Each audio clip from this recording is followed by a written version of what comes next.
eu quero primeiro passar aqui algumas informações para aqueles que estão vindo conosco pela primeira vez na nossa escola bíblica. Os áudios eles permanecem desligados normalmente, mas isso não significa dizer que vocês não possam fazer perguntas ou até mesmo me interromper, tá bom? Qualquer dúvidas que vocês tiverem, por favor, me interrompam. Georgiana está chegando aí. Então, os áudios eles permanecem sempre desligados. A câmera, se vocês quiserem deixar a câmera de vocês ligada, pode ficar tranquila, é normal. Mas precisando fazer alguma pergunta, é como nossa escola bíblica, ela é bem dinâmica lá na forma presencial.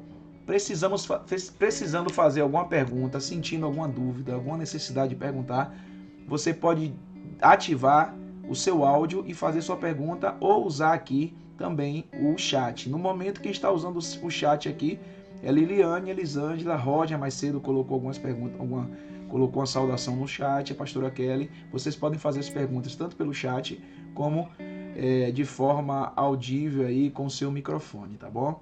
Falado tudo isso, nós vamos começar então a nossa oração e receber os irmãos agora debaixo da unção do Senhor. Pai, obrigado, Deus, por mais uma manhã como essa de escola bíblica dominical, de EBD. Como é bom, Senhor, sabermos do interesse, Senhor, da vida dos nossos irmãos, de estarem querendo crescer na Tua palavra, estarem querendo aprender, Deus, cada vez mais aquilo que a Tua palavra nos ensina, porque nós sabemos, ó Deus, sem ela, sem a luz da palavra, nós andaremos em trevas, nós andaremos errando, Senhor, constantemente contra o Senhor, contra a face do Senhor. Nos abençoa, Deus, no nome de Jesus nessa manhã. Toma cada família em Tuas mãos. Toma, Deus, cada coração em Tuas mãos. Prepara um banquete na Tua presença, é o que nós te pedimos. Que essa, ó Deus, escola bíblica seja cheia da unção e da revelação do Espírito Santo sobre nós, ó Deus. Obrigado por tudo, nos abençoa, nos guarda, no nome de Jesus. Amém. Queridos, paz e graça a todos que estão chegando agora. Agora sim, oficialmente, nós vamos começar o nosso estudo da manhã de hoje.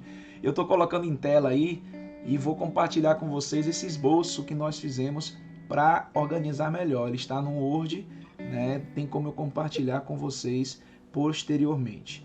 Mas eu vou só refletir aqui algo, trazer pelo menos um pouquinho daquilo que nós falamos nessa semana passada, tá bom? Nós falamos aqui de Jesus ser designado como sumo sacerdote. Deixa eu colocar na tela aqui, até em outra situação, que a gente possa aqui, quem sabe, trazer para os irmãos. Aí, pronto, peraí. Deixa eu deixar aqui para a gente...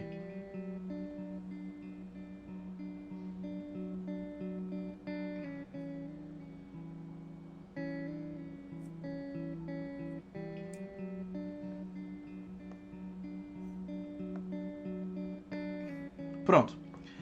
Então, na semana agora de domingo passado, na verdade, o domingo que passou, nós falamos da questão desses desvios, né? O primeiro desvio da visão do povo hebreu foi a questão de achar que Jesus, que o cristianismo tinha uma deficiência no que dizia respeito por exemplo, as leis de Moisés que foram dadas por anjos. E nós falamos que a preocupação dos escritores hebreus foi de mostrar a eles que Jesus era superior aos anjos, superior a Moisés, aos profetas.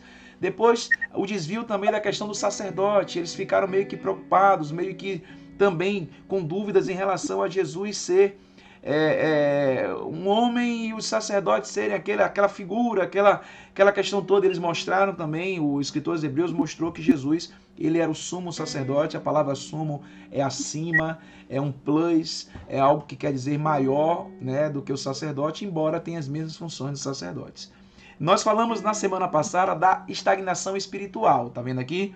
Aqui mesmo onde vocês estão vendo, que eu estou marcando aqui em cima.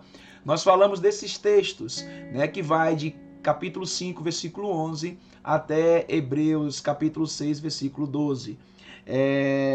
Nós falamos da questão de que havia ali uma estagnação espiritual, que eles estavam baseando-se, é claro, evidentemente, nos rudimentos da fé, que nós falamos semana passada também, quais sejam eles, aqueles 6 rudimentos da fé, que nós não vamos trabalhar hoje, porque trabalhamos bastante domingo passado na nossa escola bíblica dominical, mas é a conversão, né, aquela questão da conversão dos binômios, depois da questão da confissão de pecado, né? Confissão primeiro, depois a conversão e depois a salvação. Aqueles 3 binômios, cada um com 2 características, cada um com dois rudimentos da fé, que são 6 ao todo. Nós falamos semana passada. Então houve aqui uma crítica, porque eles estavam sendo tardios, né, em ouvir. Inclusive Hebreus capítulo 5, versículo 11 ao 14 fala disso, que eles estavam sendo tardios em ouvir, que eles estavam passando por coisas que eram bastante claras quanto ao ministério de Jesus, quanto ao cristianismo. Nós falamos disso. Então vamos continuar hoje, né, pela manhã, a falar um pouco sobre esse desvio, né, indo para o próximo slide. Deixa eu tentar pegar aqui, né? Tentar pegar aqui para nós entendermos um pouco melhor. Tá bom? Então aqui. Nós vamos hoje então estar lendo Hebreus capítulo 6, versículos 13 ao 26. Podem abrir aí em nome de Jesus. Nós vamos continuar. Eu não quero me ater nesses resumos, irmãos, porque a gente acaba se empolgando demais, né? E no meu caso, eu faço muito isso quando eu estou fazendo resumos, me empolgando demais e acaba você sendo redundante, como semana passada mesmo nós fizemos lá na igreja, embora tivemos aí um bom debate, um debate bem construtivo em relação à nossa escola bíblica, tá bom? Então vamos continuar. Hoje nós lemos, portanto, lá o livro de Hebreus no início, né? Olha, eu só vou ler o versículo 6 em diante, mas nós vamos nos ater hoje a partir do 13, tá bom? Nós finalizamos esse primeiro tema.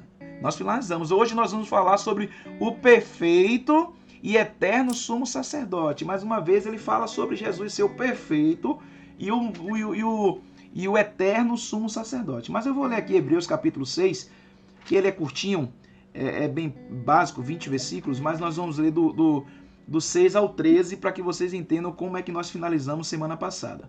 Pelo que, deixando os ensinos elementares da doutrina de Cristo, prossigamos para a perfeição, não lançando de novo o fundamento do arrependimento de obras mortas. Olha aqui, mais uma vez, tá vendo? Olha o que nós lemos semana passada. Esses são os 6 fundamentos. Quais são os fundamentos que o escritor Hebreus fala? Ele fala assim, não lançando de novo o fundamento do arrependimento de obras mortas, ou seja, arrepender-se daquilo que fez no pecado, em pecado, e da fé em Deus. Esse é o primeiro, né? A conversão. Nós nos arrependemos e foi aquela dúvida que nós falamos, né? Que eu até brinquei dizendo que eu e a pastora Kelly constantemente entramos nesse idas e vindas da palavra em relação a primeiro nos convertemos e depois nos arrependemos, ou primeiro nos arrependemos e depois nos convertemos. Você vai encontrar fundamentos para as duas coisas, né? Nós vimos que não tem o que é certo, o que é errado.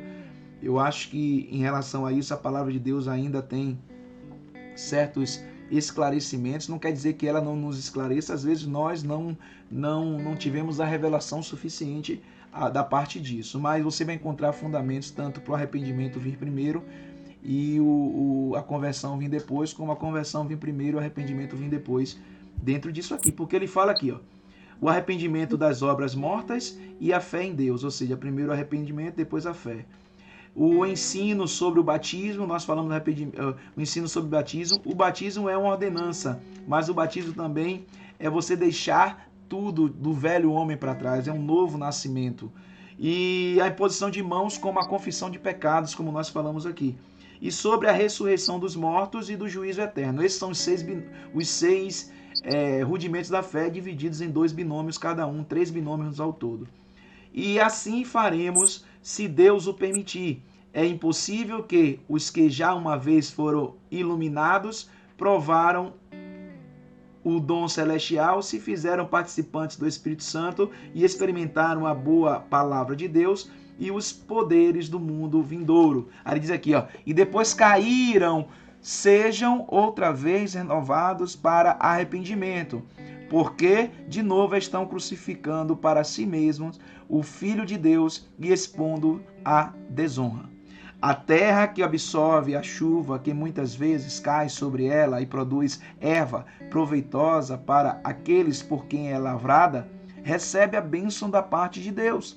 Se, porém, produz espinhos e ervas daninhas, é rejeitada e perto está da maldição. O seu fim é ser queimada. De vós, contudo, ó amados, esperamos coisas melhores e pertencentes à salvação, ainda que assim falamos. Deus não é injusto, ele não se esquecerá da vossa obra e do amor que para com o seu nome mostrastes, pois servistes e ainda servis aos santos. Desejamos que cada um de vós mostre o mesmo zelo até o fim, para a completa certeza da esperança. Não desejamos que vos torneis negligentes, mas sejais imitadores dos que, pela fé e paciência, herdam as promessas. Aí vem o versículo 13 que nós começamos hoje o nosso estudo. Ele diz assim, ó, no tema que tem na minha Bíblia, tem assim, esperança, a âncora da alma. A esperança é a âncora da alma. E ele diz assim, ó, quando Deus fez a promessa a Abraão, como não tinha outro maior por quem jurasse, jurou por si mesmo. Olha o que ele diz aqui. Jurou por si mesmo, dizendo, certamente te abençoarei e multiplicarei. E assim, tendo Abraão esperado com paciência, alcançou a promessa. Os homens juram por quem lhe é superior, e o juramento para confirmação é para aqueles o fim de toda contenda.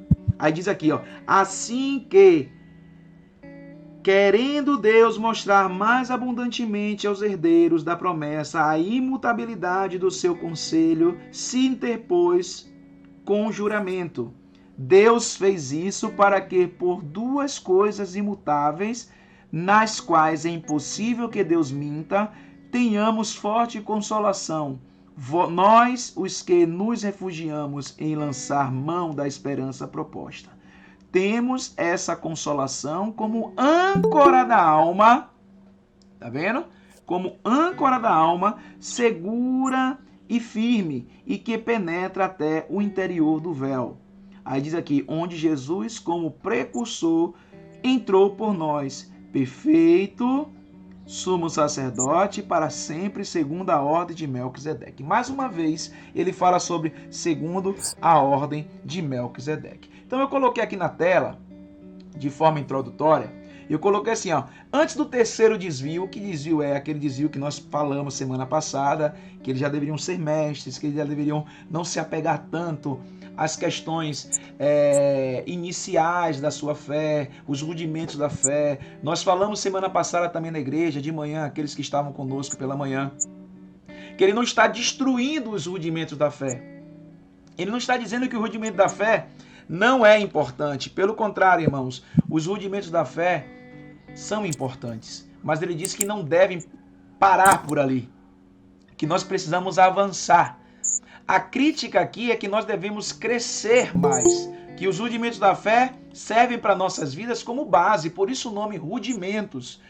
O novo decidido, ele precisa desses rudimentos como um recém-nascido precisa do leite. Inclusive, o escritor aos Hebreus, ele chega a fazer essa comparação.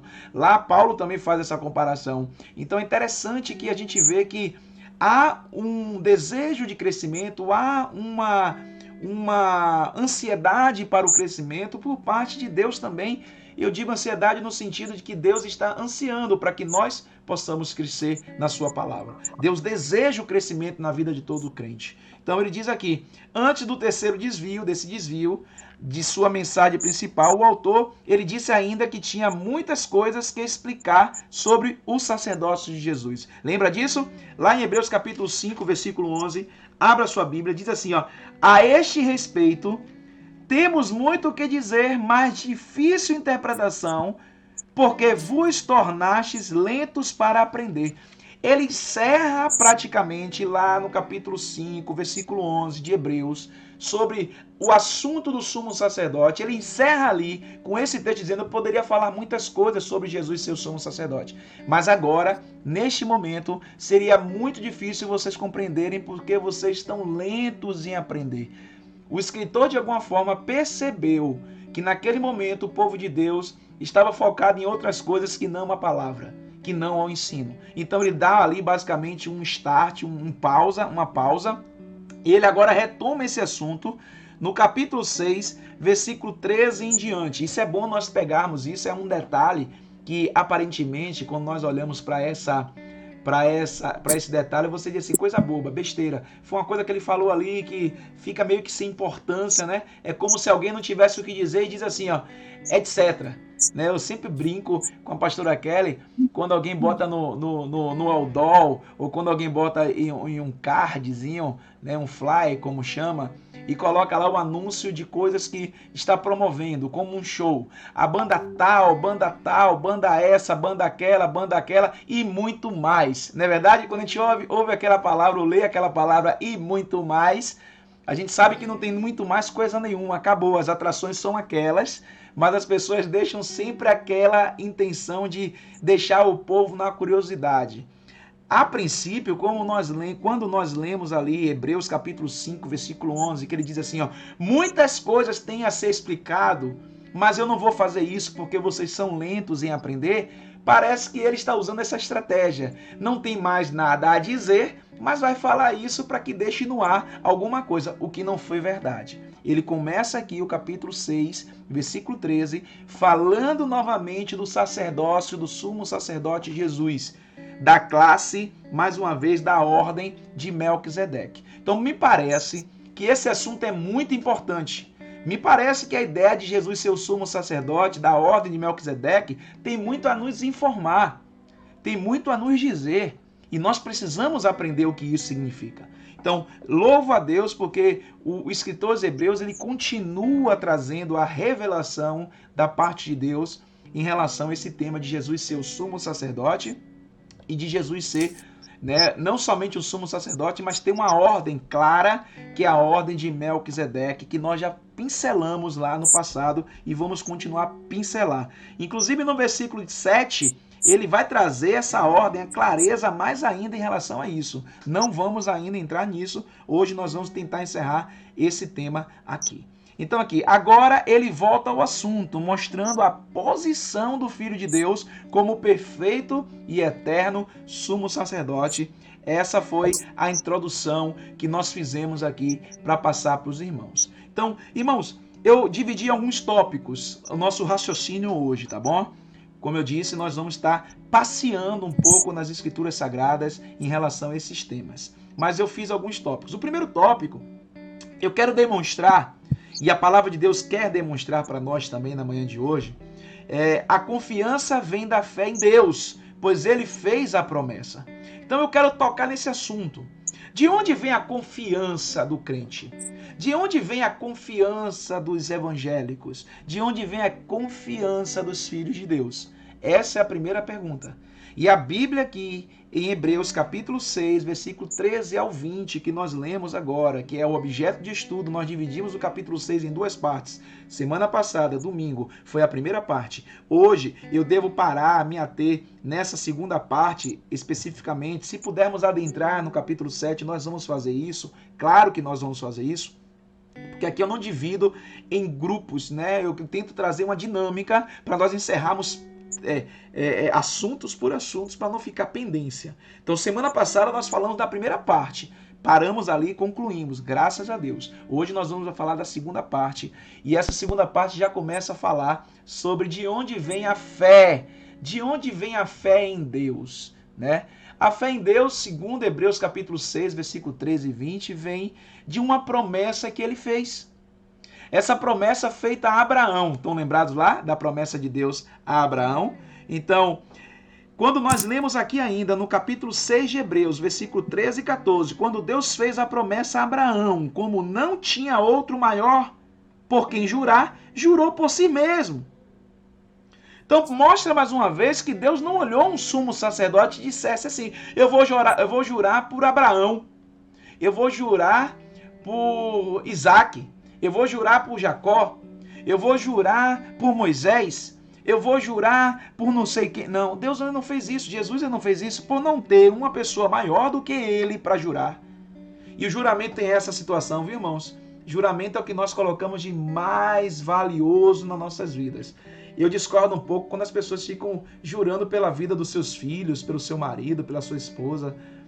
Não é assim, não é isso, mas a questão do juramento, desde o Antigo Testamento, é uma cultura presente também na Bíblia, viu, irmãos? É uma cultura presente na Bíblia.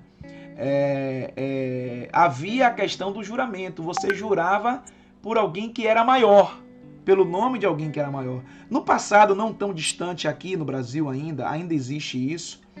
As pessoas elas juravam pelo nome dos seus pais, porque os pais eram maiores do que os filhos. Os pais já tinham vamos dizer assim, uma história de retidão, uma história de caráter, uma história de demonstrar pelo menos que eram pessoas de bens. Então, não muito distante no Brasil ainda é assim. Quando alguém falava alguma coisa, a pessoa dizia assim: eu juro pela vida do meu pai. Hoje as pessoas juram... Diga, Jó. Já ouvi muito isso. Já, não já? Então. Já mesmo. Foi? Já mesmo. Então. De, às vezes, não fazer tal coisa, né? Para falar que era verdade, aí dizia assim: eu juro pelo meu pai, eu juro pela minha mãe. Pois é. Então, isso é uma cultura, isso é algo cultural, é algo que já existe e é presente na própria Bíblia, né? Jurar pelos pais, jurar por alguém que é maior. Hoje as pessoas juram, já perdeu muito esse sentido, né? As pessoas juram por tudo hoje, inclusive jura assim: eu juro pela vida dos meus filhos. Não fazia sentido porque os filhos são menores do que os pais, a própria Bíblia diz isso, né? A própria Bíblia diz isso. Os filhos ainda estão em processo de formação, estão em processo... Então imagine, eu vou jurar pela vida do meu filho. Aí as pessoas mudaram um pouco esse sentido e botam como coisas mais valiosas do que tem. Então eles olham assim os filhos e dizem assim: os filhos são mais valiosos, é o que eu tenho mais de valor. Então eu vou jurar pela vida dos meus filhos. Mas o sentido inicial do juramento era jurar por alguém que era maior, por alguém que poderia mostrar que era de bem, que era uma pessoa correta. Pô, era o filho de fulano, é o filho de ciclano. Poxa, o pai dele é um homem de caráter. O pai dele, a mãe dele são pessoas de bem, que deram a criação ao filho de boa qualidade. Então esse menino não está mentindo, esse menino não está falando a mentira, não está falando a verdade. E essa pessoa de bem, essa pessoa de caráter, mas isso se perdeu ao longo do tempo. A gente sabe disso, que isso se perdeu ao longo do tempo. Mas continuando aqui, o que Joelma disse, né, que já ouviu e muitos de vocês já ouviram. Então, ele jura por si mesmo. Então, no versículo 14 diz: dizendo certamente te abençoarei e multiplicarei. Então, de onde vem a nossa fé, gente? Abraão. Por que Abraão é o pai da fé? Porque foi sobre Abraão que Deus jurou, que Jesus jurou, que Deus jura ali, né? Ó Abraão, em meu nome farei você uma grande nação. Então Abraão se torna o pai da fé por ser o primeiro. Então é o maior na fé. Então muita gente diz assim: eu sou filho de Abraão. Abraão é meu pai é Abraão. Hoje na cultura judaica, até hoje é assim lá em Israel, para eles Abraão é o pai da fé. E a Bíblia diz isso: é o pai da fé, é o meu pai na fé. Porque Abraão foi o primeiro a crer nesse juramento de Deus a partir do seu nome. Deus faz o juramento a Abraão. Ó Abraão, eu juro pelo meu nome. Eu juro. Então Deus se coloca, Jesus se coloca como sumo sacerdote e não tem ninguém na terra que pudesse jurar. Ele é o maior. Então Moisés está abaixo, Abraão está abaixo, Jacó está abaixo, qualquer um que você coloque aí dentro desse bolo vai estar abaixo de Jesus ser o sumo sacerdote. Entendidos? Vamos continuar. Então vamos ler aí a citação de Gênesis, capítulo 22. Ó, gente, aqui, ó, Gênesis. Vamos abrir aqui, ó. A gente vai ler esse texto aqui, ó. Gênesis 22, do 16 ao 17. Vamos lá? Gênesis 22, do 16 ao 17. Abram sua Bíblia. Quem quiser ler também, participar na leitura, eu acho interessante também fazer essa leitura. Aqueles que estão em Bíblias em mãos, que possam fazer essa leitura e nos ajudar. É bom também quando eu fico com a garganta seca. Podem fazer, quem achar pode ler Gênesis 22. É bem participativa a nossa escola bíblica, como é nos dias normais de nossa igreja, viu? 22, do 16 ao 17. Fique à vontade, quem achar. É só abrir o microfone e ler. Tá me ouvindo? Tô sim. Amém, vou ler então. 22, do 16 ao 17, né? Exatamente. E disse: Jurei por mim mesmo, diz o Senhor, porquanto fizeste isso, e não me negaste o teu único filho, que deveras te abençoarei, e certamente multiplicarei a tua descendência, como as estrelas dos céus e como a areia na praia do mar. A tua descendência possuirá a cidade dos seus inimigos. Glória a Deus, tá vendo? Então é bem claro, irmãos, o que o escritor aos Hebreus está dizendo, né? É muito claro. Então, não tendo por quem jurar, não ser por ele mesmo, por ser o maior, e volta a dizer, culturalmente, isso é uma cultura, isso é existente em muitos países até hoje. O pai está sobre o filho, é maior que o filho é menor que o pai. Então, o que é que nós falamos aí? Deus diz assim, poxa, Jesus e Deus, né, na verdade, diz assim, eu não tenho por quem jurar, porque não tem ninguém maior do que eu. Então, eu juro por mim mesmo, Abraão. Eu juro por mim mesmo, tá bom? Eu juro que certamente,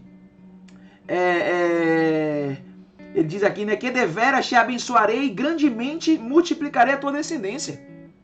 Então, houve uma promessa de Deus, mas no nome de Deus. Deus coloca ali ele como o maior de todos, né? Não há um menor de todos. E depois, futuramente na Bíblia, vai dizer que não há nome maior do que o seu nome, né? Jesus Cristo é o nome que está acima de todos os nomes. E por que Jesus está acima de todos os nomes? Porque ele é o maior. Porque de fato ele é o sumo sacerdote. Porque de fato ele é aquele que está sobre todos os nomes. É o que está, é o alfa, o ômega, o princípio e o fim. Amém? Então, considere o contexto aqui de Gênesis 22. É o que eu falo na segunda pontuação aí, de que Deus jura por si mesmo, esclarecendo para os irmãos. Então trago aqui, considere que lá em Gênesis 22, o contexto é para nós compreendermos aqui o significado do exemplo de Abraão, né? É um exemplo que é dado a Abraão e que mostra para nossas vidas, irmãos, que realmente Deus, Jesus, né? Ele é o sumo sacerdote e a nossa fé vem de Deus, mas ele vem através dessa promessa que é feita a Abraão.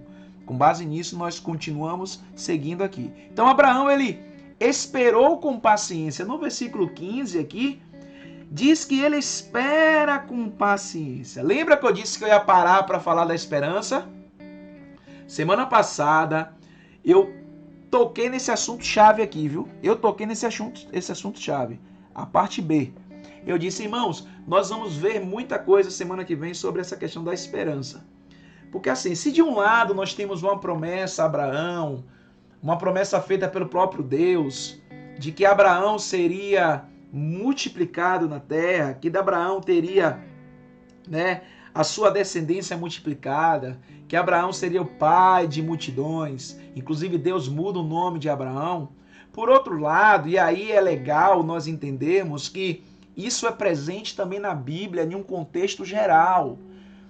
Existem muitas promessas da parte de Deus e todas elas são ligadas a uma resposta humana.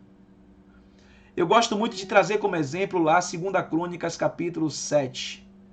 Tá bom? 2 Crônica lá. Se o meu povo, que se chama pelo meu nome, 7,14. 2 Crônicas 7,14. Se o meu povo, que se chama pelo meu nome, se humilhar e orar, se converter dos seus maus caminhos. Aí ele vai dizer lá que Deus vai ouvir dos céus, Deus vai sarar a terra, Deus vai fazer coisas incríveis na vida do povo dele. Mas lembre-se que lá tem uma condição. E aí, irmãos, deixa eu abrir algo para vocês aqui na manhã de hoje. Raramente, eu não vou dizer que seja impossível você encontrar na Bíblia uma coisa que desminta aquilo que eu estou falando. Até mesmo porque eu não me certifiquei de uma forma mais intensa e eu não poderia usar aqui uma certeza disso. porque eu não me certifiquei. Mas é bom até eu parar para fazer essa certificação. Certamente, possivelmente, você não vai encontrar na Bíblia, certamente, possivelmente, dá uma ideia de que é algo muito difícil, não é impossível, tá bom? Fique claro. Certamente, possivelmente, você não encontre na Bíblia nenhuma promessa da parte de Deus sem uma condição de resposta humana. Sem uma condição de resposta humana. Eu vou trazer esses dois exemplos que estão na minha mente agora. Primeiro exemplo, Crônicas. Se o meu povo, que se chama pelo meu nome, não se humilhar, não orar, não se converter, esqueça. Esqueça eu ouvir dos céus as suas lamentações. Esqueça eu ouvir do céu, eu me inclinar para vocês ao ponto de curar a terra, curar as suas enfermidades, fazer cessar as suas dificuldades, as suas mazelas. Então ele diz, esqueça. Se o meu povo, que se chama pelo meu nome, se humilhar e orar, aí eu faço isso. Se ele não se humilhar, pastor, acontece o quê se ele não se humilhar, não orar e não se converter? Acontece que vai tardar. Vai ser tardio. Mas não é tardio no sentido que Deus vai chegar atrasado. Não. É porque você está demonstrando para Deus que você não precisa de Deus, pelo menos naquele momento. Se está claro que você tem que se humilhar, orar e se converter dos seus maus caminhos e você não faz, é porque o que você está vivendo está ótimo, está bem. Gente, vou fazer uma pergunta para vocês. Quantos de vocês já tiveram essa percepção na vida de vocês, ministerial, de que muitas vezes você quer fazer o bem por alguém, você quer mudar a vida de alguém com a palavra de Deus, e você percebe que aquela pessoa não quer nenhuma mudança, quer viver naquilo, mesmo que seja uma vida desgraçada, ela ainda prefere assim. Abra o microfone àqueles que queiram falar. Quantos já passaram por isso? Eu já. Eu já passei por isso e não foi com uma pessoa só, não. Não é verdade? A gente ensina, a gente mostra, mas a pessoa, naquele momento, aquela pessoa não quer. É como o senhor falou, tá com uma vida desgraçada, miserável, mas prefere permanecer como está. Porque não quer parar para dar ouvido e fazer aquilo que lá em 2 Crônicas 7, 14 diz. Se humilhar, orar, né, clamar pelo nome do Senhor. Não quer, prefere continuar na mesma vida, na mesmice, mas não quer fazer isso. Então, é por isso que eu vejo essa questão de não é que Deus precise da gente para fazer as coisas, mas Deus muitas vezes ele quer fazer, mas nós não queremos que ele faça. Eu não quero, eu não paro para eu buscar, eu não paro para orar, eu não paro para ler a palavra, eu não quero me inclinar diante de Deus, fazer a vontade de Deus. O que Deus pode fazer por mim? Não tem como. É como o senhor falou, ele vai tardar, não que Deus retarde as coisas, porque o Senhor ele faz tudo na hora que ele quer. Mas nós fazemos isso. Nós mesmos fazemos as coisas boas tardar em nossa vida porque nós preferimos a nossa vontade. E isso aí, meu Deus, quantas vezes aconteceu isso nas células? Muitas vezes. Amém, amém. Aqui a Elisângela no chat está dizendo, ó, eu já passei e passo, né? Eu acredito que ela está falando em relação a isso. Eu já passei por isso e passo. Eu acredito que todo mundo aqui, gente, passa ou já passou ou irá passar. Irá passar aqui, eu vou até arriscar. É muito difícil, né? Irá passar. Eu acredito que já passou e passa, né? Porque vocês que estão aqui hoje, tem muita gente que já tem tempo de crente. Então já teve essa tempo para ter situações como essas, como algo normal na vida de vocês, cristã. Normal no sentido de que coisa comum. Não era para ser assim, mas se torna assim por causa da dureza do coração do homem. Então aqui quando nós olhamos para essas questões, né? Primeiro, se o povo se humilhar e orar. Segundo, o que Abraão recebeu. A promessa de Deus para Abraão é uma promessa, vamos dizer assim, encharcada, envolvida, né? Cheia, repleta de insinuações para o esperar, para a questão da esperança, para a questão da esperança. Vamos voltar lá em em Gênesis, para vocês entenderem. Eu vou voltar lá em Gênesis, capítulo 22, versículo... Gênesis 22, versículo 16, 17. Aqui nós vemos aqui uma insinuação da parte de Deus, dizendo praticamente a Abraão, o seu papel é esperar Abraão. Tá bom? Diz aqui, ó, e disse, por mim mesmo jurei, diz o Senhor, porque fizeste isso e não me negastes o teu filho, o teu único filho, que deveras te abençoarei e grandemente multiplicarei a tua descendência como as estrelas dos céus e como a areia que está na praia do mar. A tua descendência tomará posse das cidades dos seus inimigos, e em tua descendência serão benditas todas as nações da terra, porque obedecestes a minha voz. Então Abraão voltou aos seus servos e levando... Aí pronto. Interessante, né? Deus não disse em que momento seria isso, Deus não disse que vai ser amanhã, vai ser depois de amanhã. O que restou a Abraão? A espera, né? Ter esperança, ter paciência, porque Deus não disse um tempo lógico, um tempo próximo, um tempo, ainda que distante, um tempo para nós visualizarmos ou vislumbrar a uma época determinada. Não vimos isso. Então, Abraão esperou com paciência, e era o que aqui no versículo 15 do capítulo 6 de Hebreus. E assim, tendo Abraão esperado com paciência, alcançou a promessa. Problema nosso, irmãos, e aí eu vou dizer a vocês, é um problema comum na vida do crente. Nós somos um povo impaciente. Não deveríamos ser. Não deveríamos ser impacientes. Mas nós somos impacientes por natureza, né? Porque estamos em conflitos constantes. E aí eu digo por que nós somos impacientes. Porque muitas vezes nós somos enganados, nós somos ludibriados pelo que os nossos olhos veem. E por que os crentes são assim, pastor? É natural, porque os crentes eles eles são estimulados na Bíblia a não enxergar com os olhos visíveis, aparentes, os olhos naturais, mas a enxergar com os olhos da fé. É aí que é a diferença. Ao ímpio, irmãos, eles estão enxergando o que está vendo ali, o que é visível, o que é aparente, o que é próximo a eles. E aí é o seguinte, eu vou dizer algo para vocês, é muito mais fácil lidar com o que se enxerga aparentemente. O problema é quando você começa a tentar enxergar com os olhos da fé. Porque o que é visível passa a ser algo que não faz sentido. E aí vem o quê? Vem a impaciência, é normal você ser impaciente por isso, infelizmente é isso, porque nós lidamos com duas formas de enxergar a situação. Nós enxergamos com o olhar natural, porque ninguém furou os olhos aqui para deixar de enxergar as coisas visíveis. Você enxerga as coisas visíveis, você existe ainda esse sentido da visão, sentido da natural do homem, né, do homem comum, do homem normal, né? Do homem que não nasceu com nenhum defeito, ou nenhuma sequela, ou não foi acometido de alguma sequela ou enfermidade que parou de enxergar. Mas nós todos temos, a maioria de nós temos, né, essa percepção da visão natural e temos que lidar com a visão espiritual. E há conflitos nisso tudo. Há um conflito, muitas vezes o que você enxerga fisicamente não é o que está dizendo o que é espiritual. E aí tem conflito, tem impaciência, tem ansiedade, né? Tem julgamento precoce. Nós julgamos precocemente muitas vezes.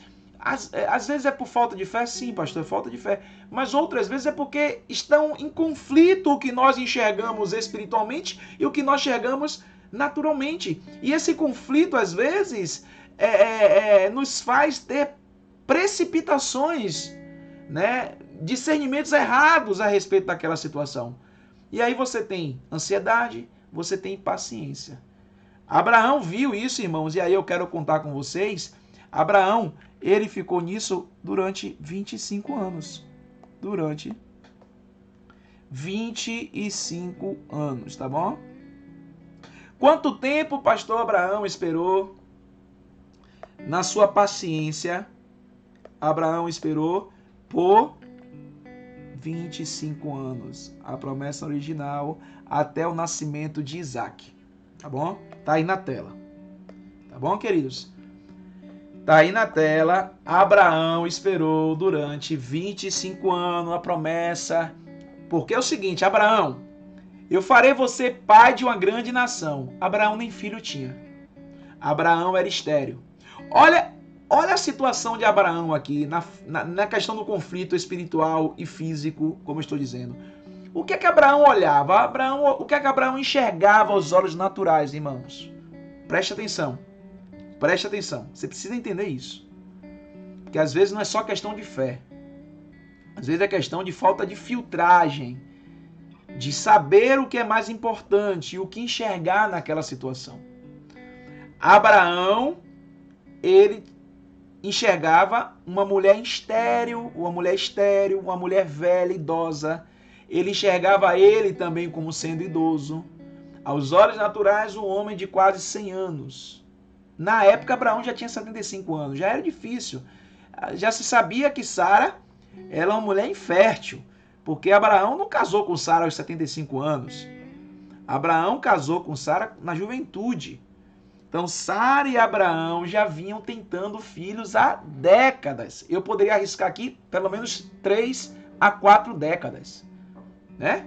Porque era comum alguém se casar aos 30 anos. Abraão já tinha 75. 4 décadas. 4 décadas de casado. 40 anos de casado, Abraão tentando gerar um filho com Sara. Um herdeiro para toda a sua herança. Lembrando que Abraão era um homem que vinha de uma estrutura de um pai bastante rico, cheio de posses. Eu quero dizer para vocês, Abraão precisava perpetuar, a sua herança com um filho homem. E ele tentou, eu tenho certeza que muitas vezes Abraão desejou esse filho homem e não veio. Aí aparece agora Deus, dizendo a Abraão que abençoaria Abraão, que ele seria um pai de multidões. Irmãos, como assim multidão se eu não tenho um filho ainda? Olha o conflito na vida de Abraão. A minha mulher já está velha. Eu já estou velho. A minha mulher, pelo que parece, ela é infértil. Ela tem o útero comprometido de alguma maneira. Eu já estou velho. Como assim? E a Bíblia diz que ele esperou, portanto, 25 anos. Abraão já tinha 100 anos. Abraão, com 75, com mais 25, dá 100 anos. Dessa promessa que Deus faz a Abraão, até Isaac nascer, foram 25 anos. Por isso que a Bíblia diz que Sara riu. Porque a promessa durou muito tempo. Ela riu. Ela só tinha uma coisa a fazer, rir. Ela esperou 25 anos e agora foi agraciada por Deus com um filho, Isaac. Então, nós estamos diante de uma situação que é comum em nossas vidas. Deus, ele tem grandes promessas para mim e para você, meu querido e minha querida. Mas a maioria dessas promessas, para não dizer 100%, que eu não quero fazer essa afirmação, mas eu quero dizer que na sua maioria, na maioria das vezes, as promessas de Deus vão estar sempre ligadas a uma contrapartida nossa. Nem que seja esperar. Temos que aprender a saber esperar. E aí, quando Deus, foi o que eu coloquei aqui, né? Aí Deus, dá a Isaac e logo em seguida vem uma ordem de matar Isaac. Mais uma vez, Deus testando a fé de Abraão. Que mostra, irmãos, que a nossa fé, ela é testada o tempo todo. Vamos entrar nessa segunda parte aqui, ó. Temos a fé de Abraão. Se você afirma que você tem a fé de Abraão, como a Bíblia diz, se você afirma, eu tenho a fé de Abraão, pastor. Eu tenho a fé de Abraão. Se você tem a fé de Abraão, é uma fé que confia em Deus o tempo todo. Tá bom? É uma fé que confia em Deus. Olha a tela, eu risquei ali. É uma fé que confia em Deus o tempo todo. Essa fé. É uma fé que confia em Deus o tempo todo. Ele confiou em Deus, irmãos. Ele confiou em Deus não só no momento de esperar, mas ele confiou em Deus também quando Deus pediu seu filho Isaac. Ele confiou em Deus. Então, ter a fé de Abraão, perceba que muitas vezes nós vivemos a palavra de Deus em um tom romântico, em um certo romantismo. Ah, eu tenho a fé de Abraão. As pessoas, o que é que significa isso? Hoje você vai poder dizer para as pessoas quando disser a minha fé é a fé de Abraão. Tem até aquela música, né? A fé de Abraão. Então é interessante, né? Que músicas falam sobre isso. Pessoas pregam sobre isso, mas na maioria das vezes o crente não sabe o que é que significa ter a fé de Abraão. Eu poderia resumir a fé de Abraão em duas partes. A fé de Abraão é saber esperar e obedecer o tempo inteiro. Duas coisas.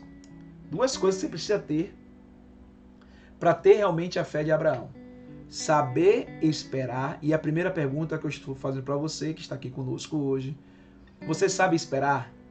Você sabe esperar em Deus? Primeira pergunta. Precisamos esperar.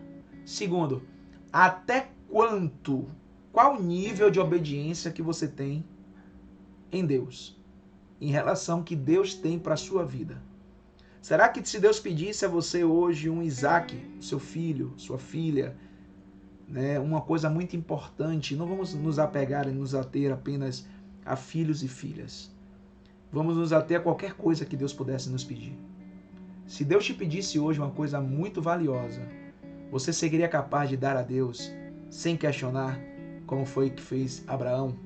Então perceba que a fé de Abraão não é uma fé comum. Não é uma fé comum. Não é uma fé apenas da obediência ou apenas da esperança. É uma fé que espera e obedece. Essas duas coisas estão entrelaçadas na característica da chamada fé de Abraão, como todos nós ouvimos em canções e muitas vezes na própria palavra de Deus. É saber confiar em Deus, mas também saber esperar o tempo da realização das promessas do Senhor. Porque se eu digo que eu sei confiar em Deus e não espero, eu não estou confiando. E se eu digo que eu sei esperar e não confio, que tipo de espera eu estou tendo? Será que essa espera é uma espera inteligente, racional, bíblica, ou é uma espera apenas de obrigação? Eu não sei até onde isso pode interferir nas nossas vidas quanto às promessas de Deus. Mas eu sei aquilo que a Bíblia está nos dizendo. Fé de Abraão é uma fé de esperança, de espera o tempo todo, pode durar 25 anos, e da obediência, porque você esperar um filho durante 25 anos como algo que Deus havia prometido a Abraão, e depois de alguns anos, já na adolescência, Isaac era adolescente, juntamente ali com Ismael, né? Ele já tinha idade de carregar, por exemplo, a sua própria madeira, né? Ou as pedras aonde ia ser construído o altar do sacrifício. A Bíblia diz que Abraão, irmãos, confiou tanto em Deus, que se alguém olha para essa palavra de Deus de uma forma natural, vai dizer assim: rapaz, Abraão era tão miserável. Abraão foi tão miserável que fez com que o seu filho carregasse o material que ia ser utilizado para a sua própria morte.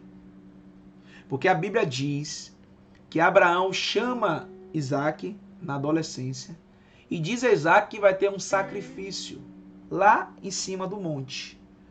Isaac e Abraão sobem juntamente com Isaac e Abraão, que tinha pedras, um cutelo, né, materiais que ia ser usado para o sacrifício, e tantos outros lá. Isaac foi uma espécie de ajudante de Abraão. Quando sobe lá, Isaac faz uma pergunta: meu pai, aonde está o cordeiro? Porque a gente trouxe tudo, só não trouxemos o cordeiro. Aí Isaac disse Abraão disse a Isaac: o Senhor há de providenciar. O Senhor haverá de providenciar. E naquele momento que Isaac já tinha entendido que ele era o próprio sacrifício, Isaac deitado sobre a pedra, Abraão com o cutelo na mão, dizendo: o Senhor haverá de arrumar um cordeiro. A Bíblia diz que quando quando Abraão pega o cutelo na mão, uma faca na mão, uma espécie de faca, de objeto perfurante, quando vai furar o coração de Isaac, a Bíblia diz que o Senhor manda parar e diz: Abraão, você me provou que é um homem, primeiro, que sabe esperar, segundo, que me obedece de todo até o fim. Então perceba que o primeiro teste de Abraão foi o teste da espera. Esperar por 25 anos. O segundo teste de Abraão foi o teste da obediência. E a Bíblia diz que momentos depois que Deus manda parar, houve-se um gemido, um berro, uma ovelha no meio de um arbusto, amarrado, claro que foi pelo anjo do Senhor. E Abraão vai lá, pega esse cordeiro, essa ovelha imaculada, branca, perfeita para o sacrifício, e ele então sacrifica para Deus. Como disse aqui a nossa irmã Viviane, é forte. Realmente é forte, irmãos. É muito forte, tá bom? Então, toda vez que alguém disser a você a fé de Abraão, irmãos, a fé de Abraão é uma fé que sabe esperar e é uma fé que obedece a Deus o tempo todo. 2. Se alguém lhe perguntar o que é a fé de Abraão, é uma fé que espera e uma fé que obedece. Porque o primeiro teste de Abraão foi a espera. Esperar por 25 anos. O segundo teste, depois que ele que Deus entregou o seu primogênito, o seu filho, que já tinha laços afetivos, porque a criança crescia, desenvolvia, criava afeto, criava amor. Deus aparece e diz: Abraão, eu quero o seu filho Isaac, seu único filho Isaac. E Abraão não pesternejou, até nem saiu isso, né? Ele não duvidou, ele não recuou, ele não quis voltar atrás, ele não quis retroceder, e ele foi lá e fez exatamente o que o coração dele havia disponibilizou o seu filho para Deus. Aí alcançou a promessa, irmãos. Aí não tem como não alcançar as promessas. Então vamos aqui à parte C. Deus é tão superior a todos que não pôde jurar por ninguém acima dele. Ele deu duas coisas imutáveis: a promessa e o juramento por si mesmo. Interessante. Então Deus, não tendo ninguém acima dele, ele chegou lá, vamos voltar para Hebreus capítulo 6, versículo 16. O homem jura por quem lhe é superior, e o juramento para a confirmação é para eles o fim de toda a contenda. Diz aqui: assim que, querendo Deus mostrar mais abundantemente os herdeiros da promessa a imutabilidade do seu conselho, se interpôs com juramento. Deus fez isso para que, por duas coisas imutáveis. Quais são as duas coisas imutáveis nas quais é impossível que Deus minta? Tenhamos forte consolação, nós os que nos refugiamos em lançar mão da esperança. Irmãos, eu vou abrir aqui rapidinho para os irmãos. Deixa eu abrir aqui rapidinho. Fica tranquilo aí, viu? A gente volta rapidinho. Eu vou procurar um texto bíblico aqui. Eu vou usar o Google, porque eu sei que é Deuteronômio, mas eu não sei aonde. Ou é Números. Peraí, rapidinho.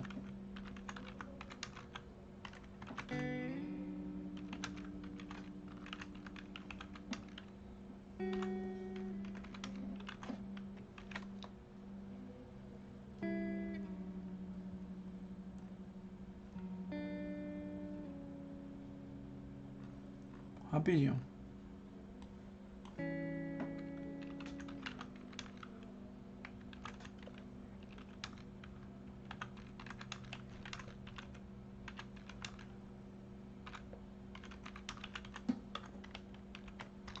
Rapidinho. Pronto. Pronto. Vamos abrir aí. Pronto.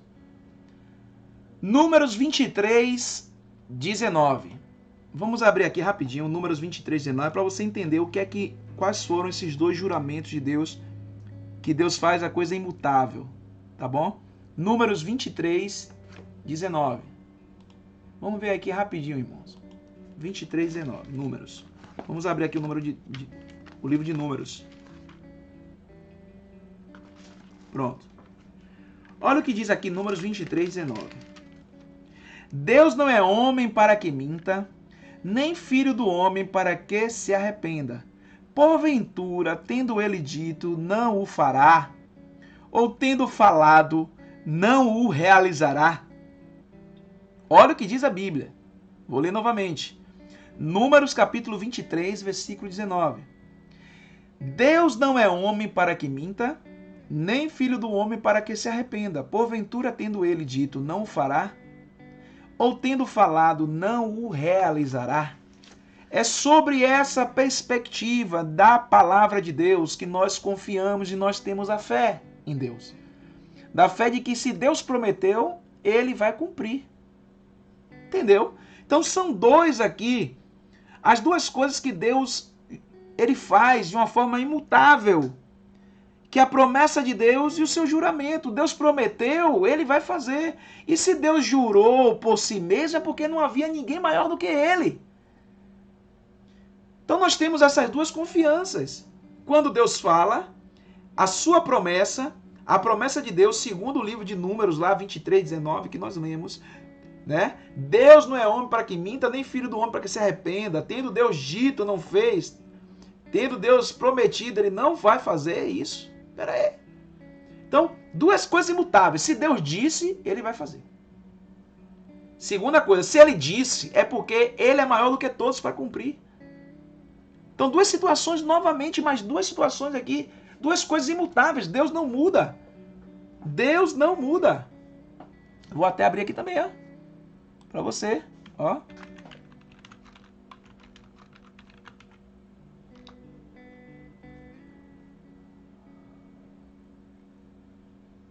Em relação a Deus não mudar, meu irmão, em relação a Deus não mudar, lá em Mateus capítulo 24, versículo 35, Mateus 24, 35, para você entender um pouquinho, Mateus 24, 35. Vamos abrir aqui rapidinho. Hoje, a gente está estudando o livro de Hebreus, mas perceba que tem muitas coisas lá no Novo Testamento também referente ao Antigo Testamento. Olha o que a Bíblia diz em Mateus 24. O céu e a terra passarão, mas as minhas palavras jamais passarão. É imutável. Não passa. O que é ser imutável? Permanece. Pode cair o mundo, pode o mundo ser destruído amanhã. A palavra de Deus vai permanecer. Deus não vai mudar nada do que ele falou. Então, a gente percebe que duas coisas imutáveis foram colocadas dentro dessa promessa a Abraão. Primeiro, de que se ele falou, vai acontecer. E se ele falou e vai acontecer, quem é que falou? Duas coisas a gente pergunta. Duas coisas. A gente está vivendo agora um período de pandemia. Deixa eu abrir aspas aqui para vocês, tá bom? Período de pandemia. Irmãos, eu coloquei para os irmãos lá na igreja que eu estava relutante em relação à decisão que eu tomei ontem de não fazer os nossos cultos bíblicos da escola bíblica hoje e nem à noite nós fazemos o nosso culto de celebração. E eu vou explicar por quê. E eu disse à pastora Kelly por conta disso, porque me dá angústia e náuseas e às vezes ânsia de vômito com tudo isso. Aí a pastora Kelly disse assim, é bom a gente dar uma olhada no que os pastores de Simões Filho vão estar fazendo, né? E a maioria deles cancelaram os seus cultos. Mas eu não queria cancelar porque os pastores de Simões Filho estavam fazendo isso. Porque eu acredito que não é uma questão mais agora nem só de fé. É uma questão constitucional. Os irmãos sabem que eu sou advogado, que eu me formei e eu amo a Constituição. Eu estudo até hoje, eu faço pós-graduação na área pública, direito público, onde é a Constituição pura.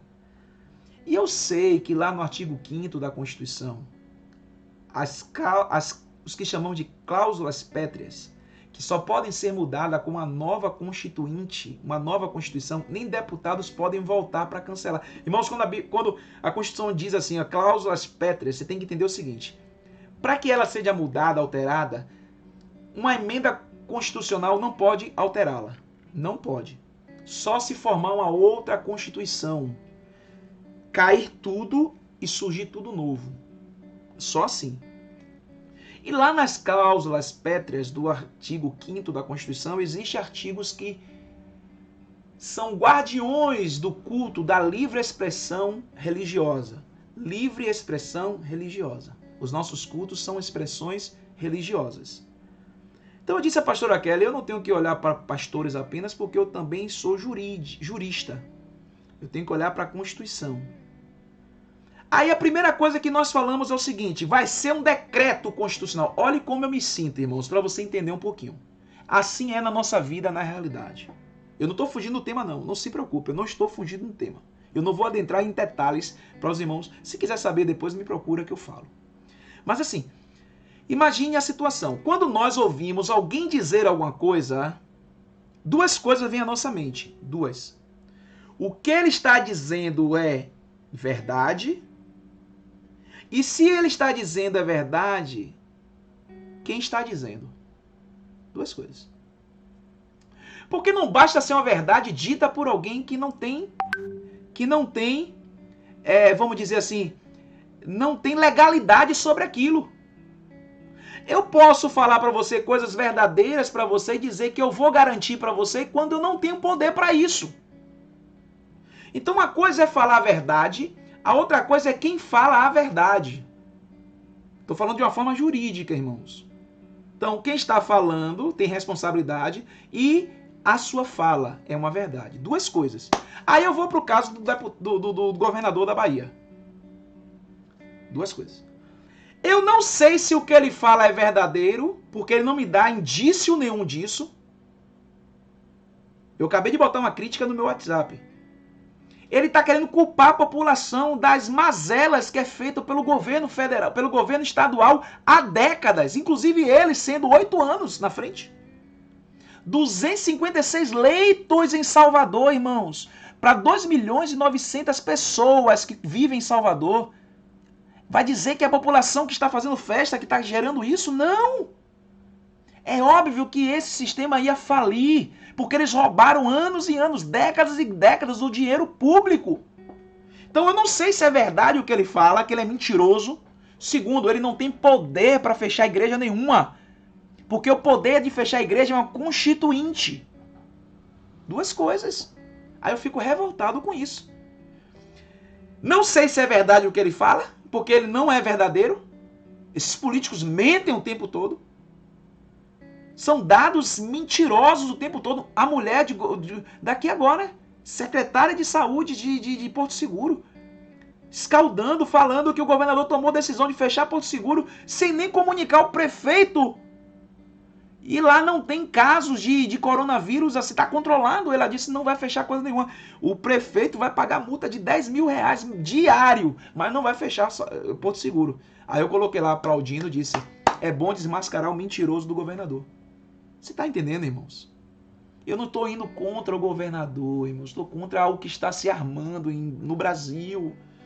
Eu sempre respeitei a liderança e vou respeitar, embora seja PT, PCdoB, partido, não me interessa, contanto que faça aquilo que a Constituição está mandando, aquilo que é constitucional. Eu estou pouco me lixando se é do partido do PSDB, do PT, do PCdoB, até mesmo porque eu não acredito em partido no Brasil. Partido é só para ganhar dinheiro, fundo partidário, só isso. Não tem ideologias. Nenhum partido é ideológico no Brasil. Nenhum. Nos Estados Unidos tem 2 e vive muito bem.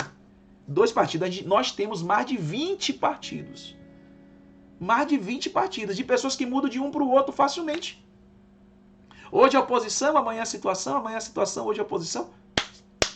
Tô nem aí. Mas imagine a minha revolta. Agora, por que, irmãos, eu não fiz isso? Por que eu não fiz isso? Por que eu não fiz os meus cultos hoje? Por uma situação. Eu fico pensando no povo da nossa comunidade.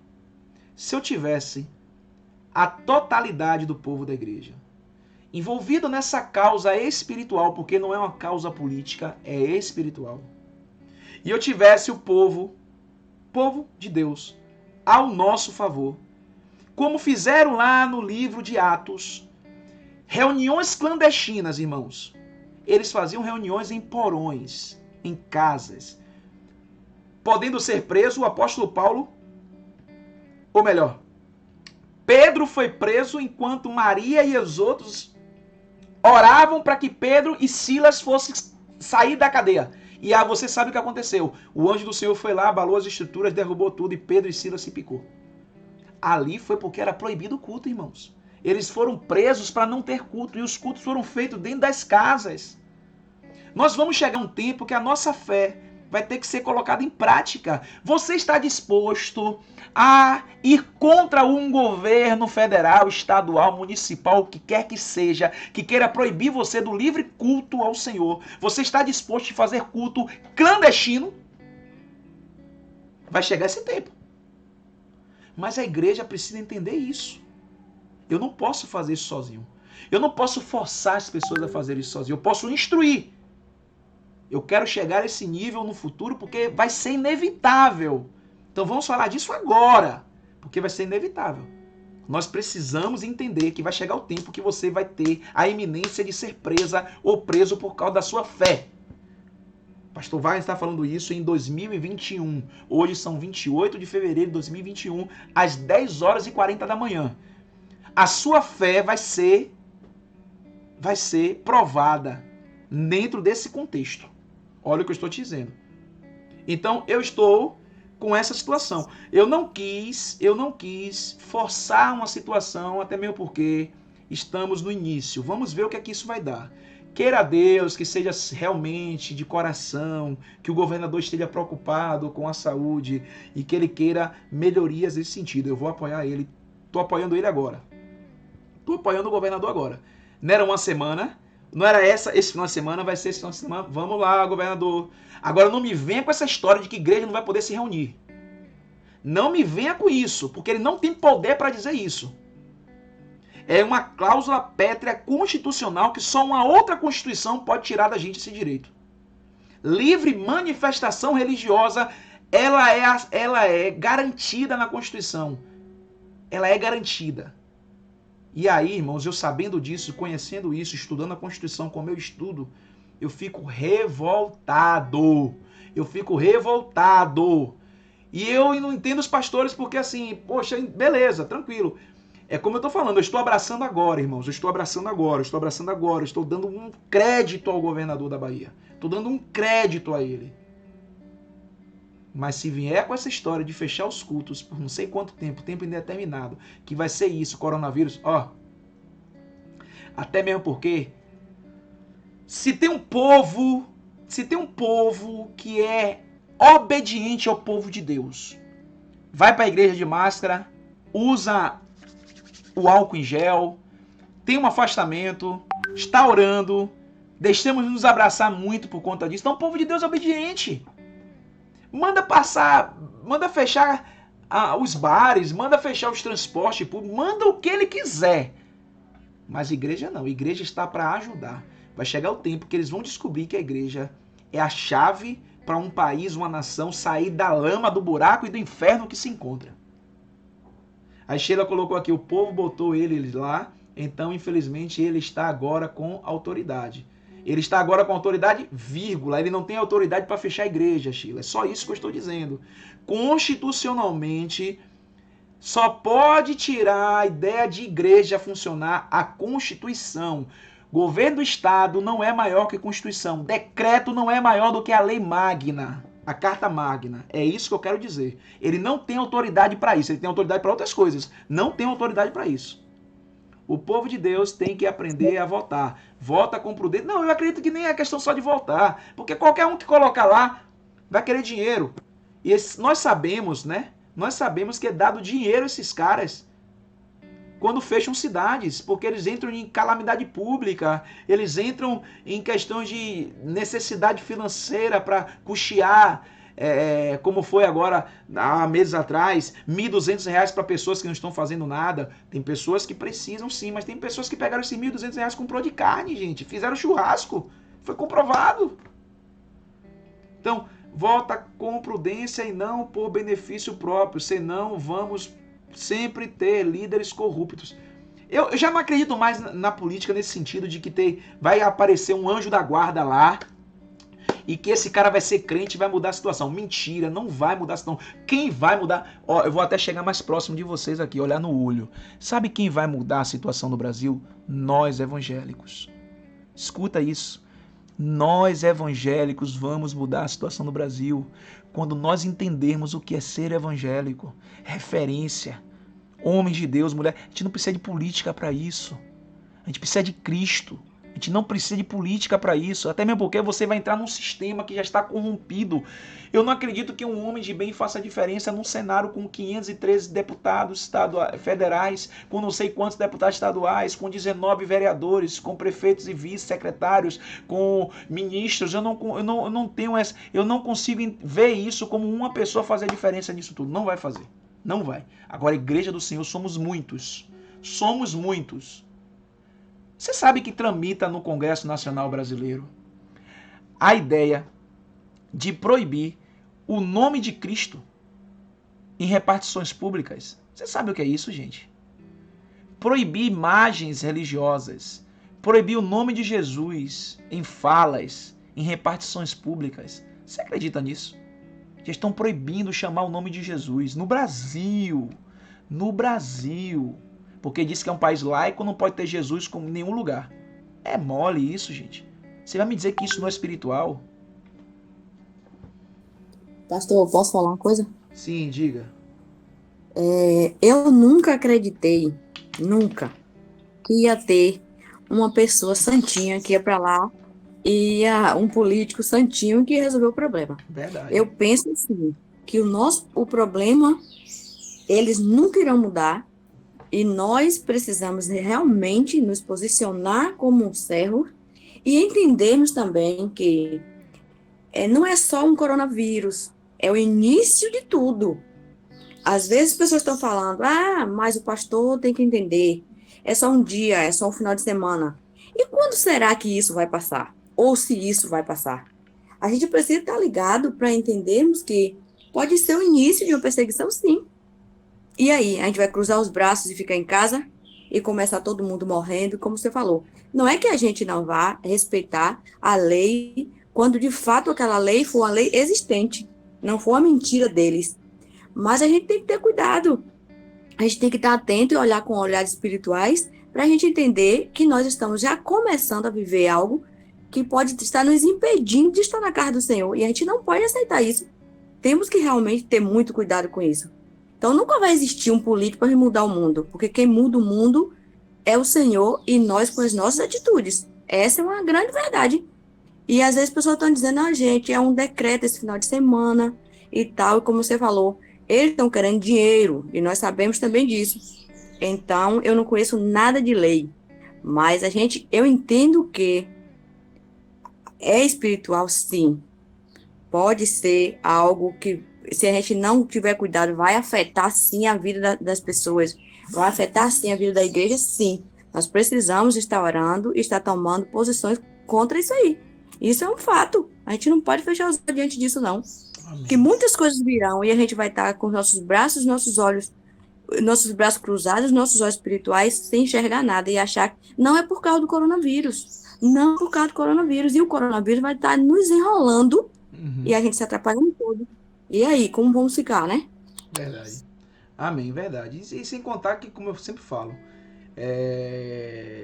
coisas do tipo como o coronavírus já aconteceu em outros lugares, em outros momentos da história, e vai sempre acontecer, irmãos. Isso é um primeiro, infelizmente, o pastor está lançando praga, não.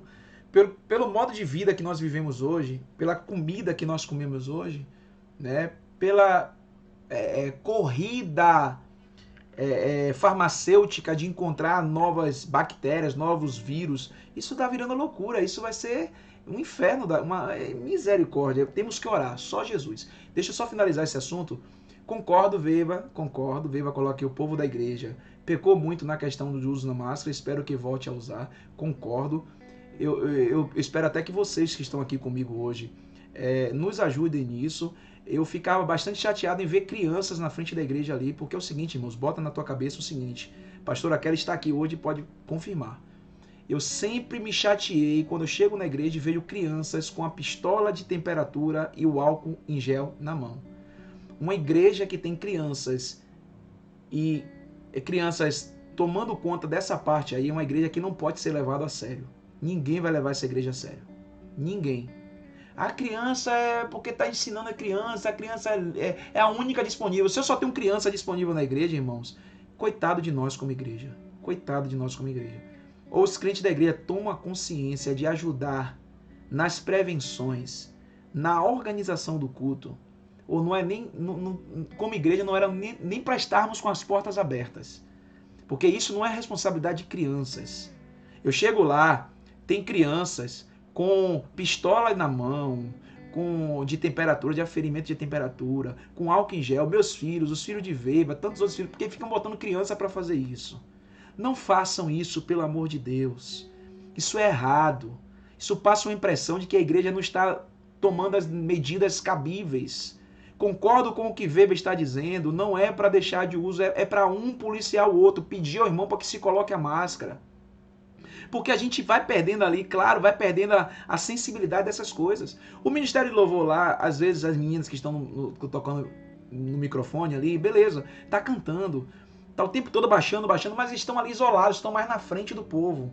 Não tem ninguém espirrando, não tem ninguém... Estão distantes, as nossas cadeiras estão distantes dali do púlpito para as cadeiras. Tranquilo, o pessoal do louvor ali em cima, beleza. Mas ali embaixo, sem o uso de máscara, não pode ser permitido, porque nós passamos uma mensagem para as pessoas. Nós temos fé, irmãos, mas a gente não pode brincar com essas coisas na questão da mensagem errada que passamos. O pastor Wagner sabe da existência desse vírus. Eu não estou aqui criticando o vírus nenhum, estou criticando como os políticos estão tomando postura capitalista de dinheiro e usando o povo como massa de manipulação para chegar a essas vias, de fato, do dinheiro nas mãos, nos cofres do governo estadual, federal e municipal. Fim, é isso.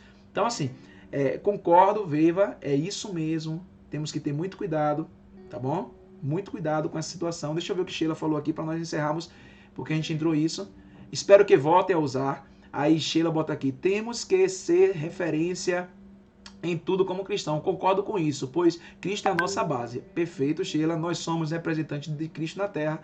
As pessoas esperam de nós a diferença. Aí Veiva bota, verdade, pastor, está super errado isso das crianças. Aí Sheila bota, verdade. Então vamos nos ajudar. Eu preciso da ajuda de vocês nisso.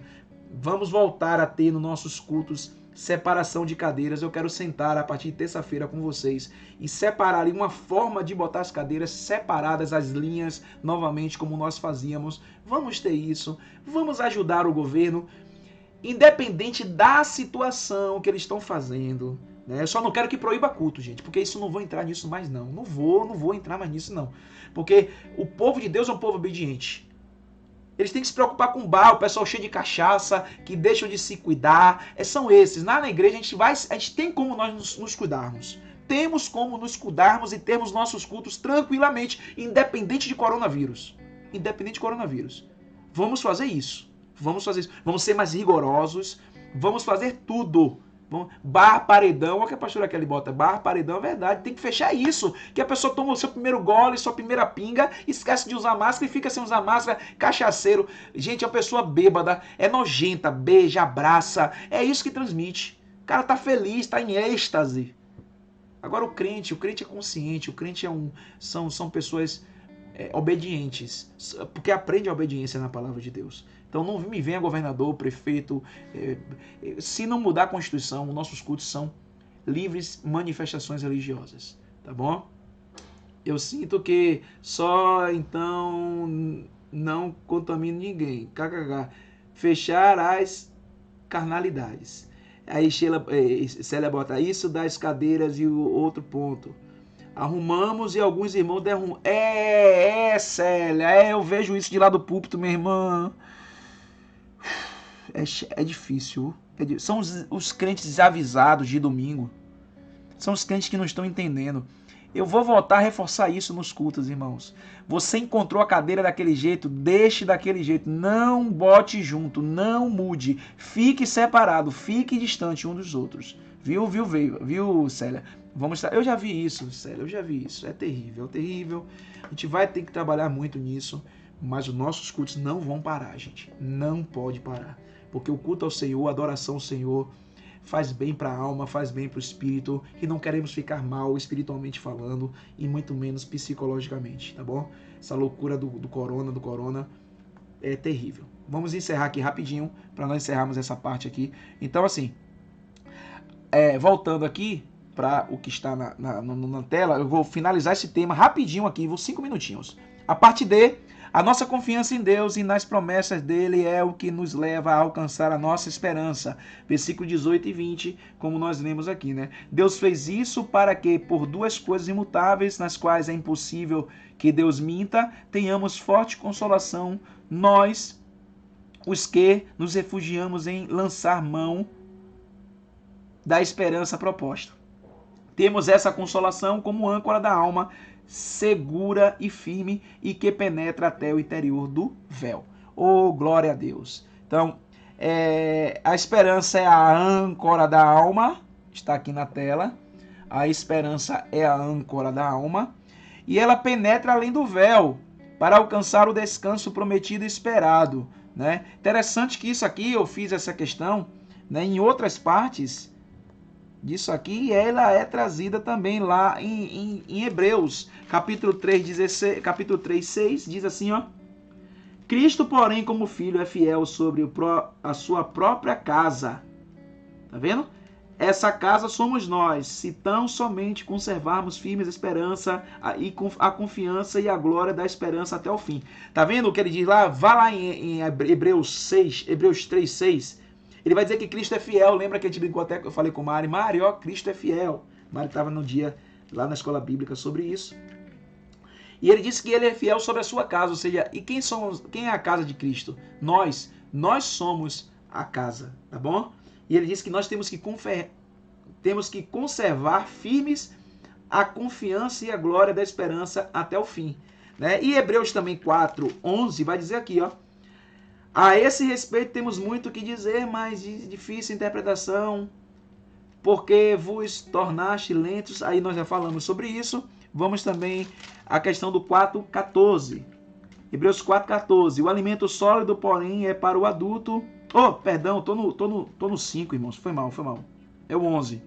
O 11 e o 14. O 4:11 e o 4:14. Procuremos, portanto, entrar naquele descanso, mais uma vez descanso, ó, para que ninguém caia no mesmo exemplo de desobediência. E o 14, ele diz assim, 4:14. Visto que temos um grande sumo sacerdote, Jesus, Filho de Deus, que penetrou nos céus, tenhamos firmemente a nossa confissão. Sempre ele fazendo a menção de que Jesus penetrou nos céus. Nossa fé, a parte B aqui, nossa fé nas promessas de Deus também penetra nos céus. Então vamos ver aqui o capítulo 4:19. Capítulo 6:19. Temos essa consolação como âncora da alma, segura e firme, e que penetra até o interior do véu. Pois é. Então, perceba que a ideia é a questão dos céus. Aí eu tenho 3 aqui para nós finalizarmos. Apoia-se em Jesus, que já entrou além do véu e trabalha agora como nosso sumo sacerdote. Aí tem aqui, novamente ele cita Salmos 110, versículo 4. Vamos aos Salmos 110, versículo 4 aqui rapidinho, para nós termos essa revelação da palavra de Deus, encerrando por hoje. Tá bom, irmãos? Vamos ler lá Salmos 110. Quem achar também pode estar lendo. Não ouvi a voz de vocês hoje, né? Muitos de vocês, me desculpa. A gente acabou. Estou tentando terminar isso aqui 11 horas. Já são 11 horas aqui. Eu quero terminar com esse texto. Quem pode estar lendo? Salmos 110. Amém. Amém. Salmos 110, versículo 4. O Senhor, tá ouvindo? Tô sim. O Senhor jurou e não se arrependerá. Tu és sacerdote para sempre, segundo a ordem de Melquisedeque. Olha aí. Só aí. 110, 4, tá vendo? O Senhor jurou e não se arrepende, né? Deus, ele jura e não se arrependerá dos seus juramentos. E quem fez isso é aquele que é o sumo sacerdote segundo a ordem de Melquisedeque. Ou seja, não tem ordem maior, não tem sumo sacerdote. Na verdade, a palavra sumo já diz que ele é o maior de todos, né? Não tem sacerdote maior. E aquele que jurou não vai se arrepender, não vai voltar atrás daquilo que foi feito o juramento. Então fica muito claro, ele diz aqui, né, no versículo voltou ao assunto do sumo sacerdócio eterno de Jesus, segundo a ordem de Melquisedeque. Esse é o assunto do capítulo 7. E aí nós vamos aprender um pouco mais sobre isso. Perceba, gente, que parece que o livro de Hebreus ele é meio que redundante, né? Ele vai e volta, mas ele traz aqui ensinamentos que nós precisamos. Olha o que nós ouvimos hoje, gente. Olha o que nós ouvimos hoje. Nós ouvimos hoje de onde vem a nossa confiança da fé, a nossa fé. A nossa fé vem na confiança da promessa que foi feita por Deus.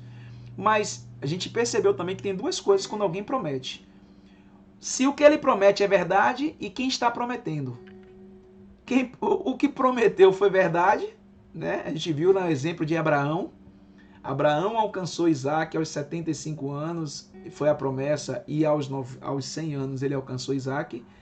E quem prometeu? Deus. Nós ouvimos aqui vários relatos que Deus é o sumo sacerdote, aquele que promete, inclusive agora em Salmo 110, versículo 4, a evangelista Mari acabou de dizer sobre isso. Então, próxima semana, presencialmente. Amém, eu creio, em nome de Jesus. Aleluia, Jesus. Presencialmente, em nome de Jesus, nós vamos adentrar no capítulo 7 de Hebreus, tá bom, gente? Capítulo 7 de Hebreus, com muitos detalhes de riquezas em relação a justamente Jesus ser esse sumo sacerdote superior, né, ao sacerdote lá, levitas. Então nós vamos ver isso na próxima semana, é o que está em tela aqui. No próximo domingo nós vamos ver essa questão do capítulo 7, versículo do 1 ao 10, tá bom? Capítulo 7, versículo 1 ao 10 vai ser o objeto da nossa aula da semana que vem. Então, gente, amém. Quero falar com cada um de vocês aqui. Deixa eu me despedir de vocês, né? Terminamos no horário 11h03. Começamos 9h30, 1h30. Não tivemos louvor, adoração. Então, a palavra é 1h30, como toda a nossa escola bíblica. São 2 horas, porque tem meia hora de louvor. A gente começa às 9h e termina às 11h. Por isso que 2 horas de escola bíblica. É algo que a gente não abre mão. Precisamos ter pelo menos 1h30 para termos um ensinamento bem legal, bem profundo, bem dinâmico e participação de todos também, né? Eu agradeço a participação de todos vocês. Hoje só participou efetivamente no áudio a nossa evangelista Mari e a nossa irmã Joelma, né? Mas eu quero agradecer aí a presença de Viviane, a nossa, Viviane ali, muito bom ensino hoje, amém, irmã, graças a Deus. Então, Viviane, eu quero agradecer Célia, Sheilinha, né, pastora Kelly, essa mulher, minha amada, beijo bem. Edselma, Elisângela, Joelma, Georgiana, presente, Liliane, né, evangelista Mari, aí temos Sayaka aqui, temos Roger também, que esteve presente conosco, a participação de vocês todos aí no nosso chat. Eu sei que alguns preferem escrever, outros preferem falar, mas eu vi aqui uma participação muito grande, muito boa aqui mesmo, tá bom? De vocês no chat, Elisângela, Liliane, Veiva, tudo no chat, Sheila, pastora Kelly, Célia, todo mundo, Georgiana, até Georgiana aos 11h02, ela aqui botou um amém. Amém, minha irmã. Nosso sumo sacerdote é Cristo, tá bom?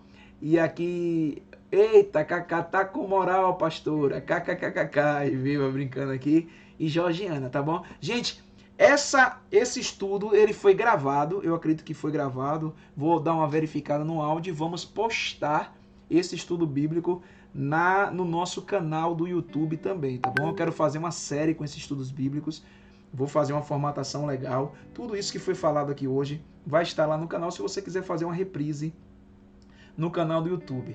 Eu devo pegar o link e colocar lá também na igreja, assim que postado, tá bom? Hoje eu devo estar fazendo uns cortezinhos aqui, fazendo uma melhoria na nossa edição e botando no ar, como toda a nossa escola bíblica gravada vai ser assim também, porque fica o material para a futura consulta, tá bom?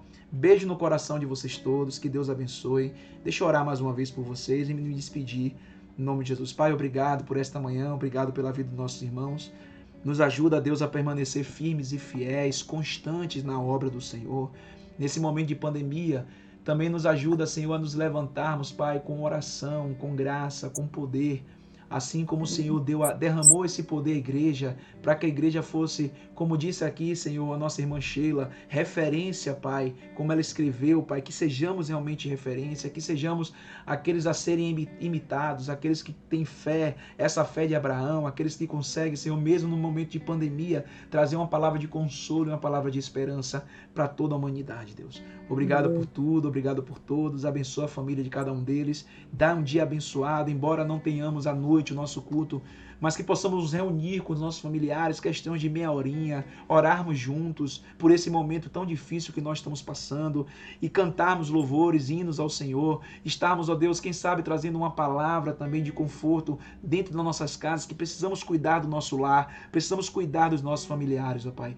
Que o Senhor também nos traga essa consciência a partir de hoje, para que à noite possamos não termos dispersões no nosso coração quanto à igreja, mas que sejamos igreja em nossas casas, que possamos fazer um culto ao Senhor, um culto doméstico, um culto de meia hora, 40 minutos, não importa o tempo, mas um culto participativo, um culto onde tem uma palavra de ânimo, tenha orações, tenha, Senhor, louvores, quem sabe, ó Deus, nos ajuda a entendermos que somos igrejas fora da igreja, Pai. Fora do templo, meu Senhor. Nós te adoramos, te bendizemos, nos alegramos e agradecemos por cada família aqui reunida, por cada pessoa aqui no nome de Jesus. Que o amor de Deus, que a graça e a paz de nosso Senhor Jesus, que as doces consolações do Espírito Santo do Senhor estejam com todos vós agora e para sempre. À noite, irmãos, façam um culto em algum momento. Vamos fazer isso, vamos abrir essa campanha na nossa igreja. Vamos fazer um culto doméstico bem pequeno. Começa com 30 minutos. Tire foto, né?